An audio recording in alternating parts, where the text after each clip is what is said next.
Back at Talladega SuperSpeedway, the AMP Energy 500 under the second red flag today, and they have given the command to fire the engines back again. They will allow the teams on pit road to begin some of the repairs. Again, an 11-car crash, and they will again now wave the caution flag. Once they wave the caution flag and pull in the red, you can begin to work on the cars in the garage area and on pit road. There's the work being done on the 55 of Michael Waltrip that led earlier today. We have set 2 records here, a record for different leaders, an all-time NASCAR Sprint Cup Series record. 28 different cars have led this race today. There have been 64 lead changes. Been an eventful day for chasers. Jeff Gordon back in the garage area. 6 other chasers involved. But we do have a chase contender leading right now, Tony Stewart. Let's visit with his crew chief, Jamie. Greg Zipadelli. So, Greg, you guys leading this thing right now. 13 laps to go. Is this the spot you want to be in? We either want to be all the way in the back where we were, or we want to be in the front. A lot of stuff's happened today. These guys have done a great job. The Subway Home Depot Toyota. It's running good all weekend. We kind of had to battle back from our little crash and happy hour.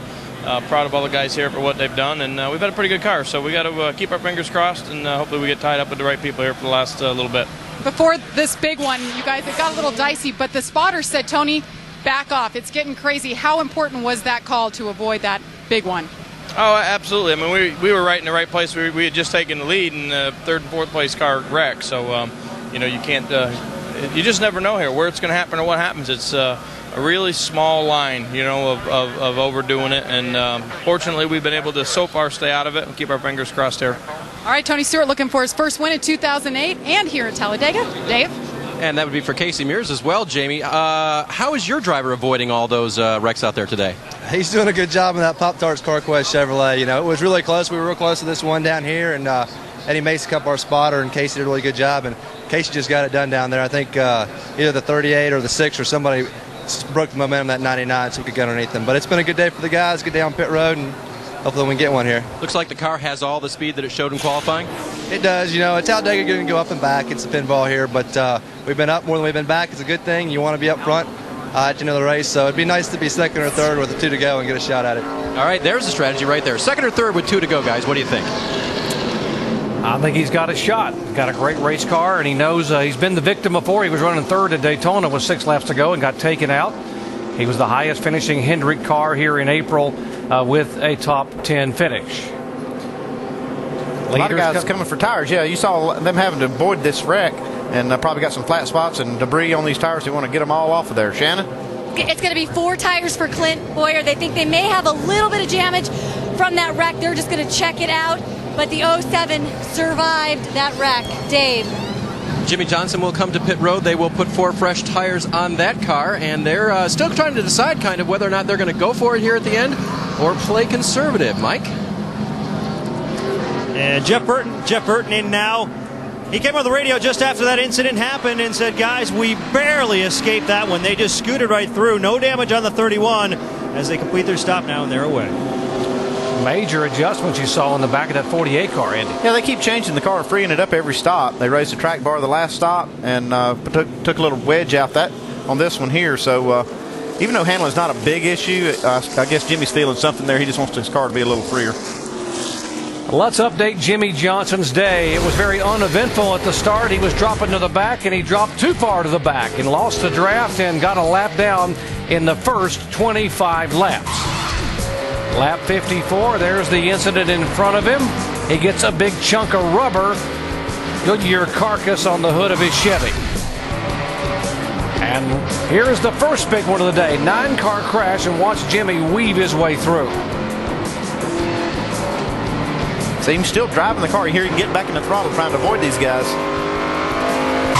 Now big one number 2, this time 11 cars. Yeah, this was just incredible, the job that he did get in between this, because they were wrecking above him and below him, and there were cars that were all around him that got involved in that, but he was able to miss it again. Dave? So when you had all that go well near the end of this race, do you live with that, or do you try for some more? Jimmy and Chad, discuss.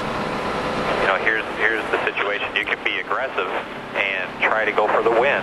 So you can go for the win to try to capitalize and get more points, or you can go the conservative route take it as it comes.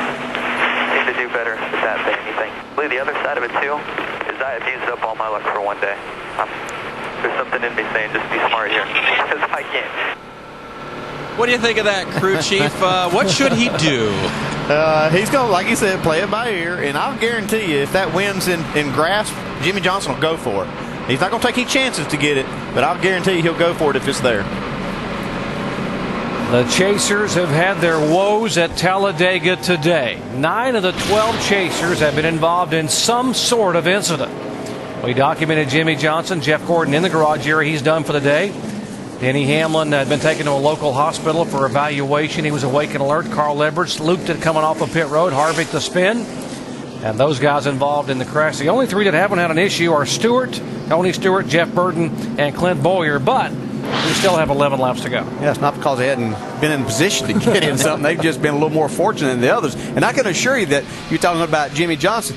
If he's going to try to win this race, he's going to have to take some chances. Because there's a lot of guys up there. Tony Stewart hasn't won this year.